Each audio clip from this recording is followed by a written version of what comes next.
कधी म्हणतात माहिती घ्यायला पेठला या, तर कधी म्हणतात अर्ज द्या.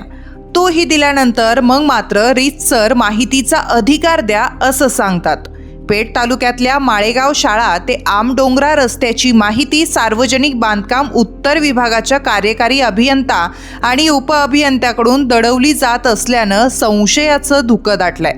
त्याचमुळं नुसतंच डांबर फवारून निघून गेले या ग्रामस्थाच्या आरोपाला बळकटी मिळत आहेच, याशिवाय कामात भ्रष्टाचार झाल्याचंही लपून राहिलेलं नाही. मंत्री नरहरी झिरवाळ यांच्या मतदारसंघातला हा रस्ता सुधरवण्यासाठी 1,42,00,000 रुपयांची उधळपट्टी झाली. पण नुसतंच डांबर फासवण्यात आल्यानं रस्त्याची सुधारीकरण कागदावरच राहिलं. अर्थात नुसतंच डांबर फवारल्याचा आरोप ग्रामस्थ करतायत.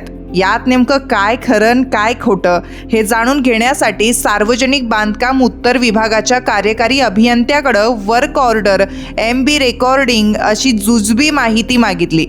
त्यावर त्यांनी सुरुवातीला पेठचे उपअभियंता सुट्टीवर असल्याचं सांगून टाळाटाळ केली.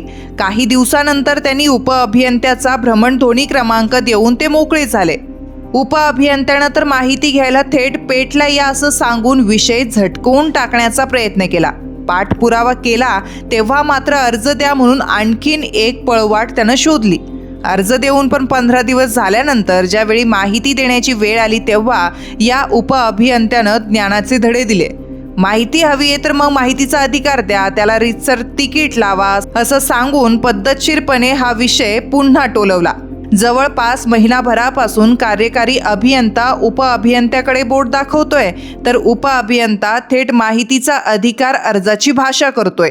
दोघंही पद्धतशीरपणे टोलवाटोलवी करतायत.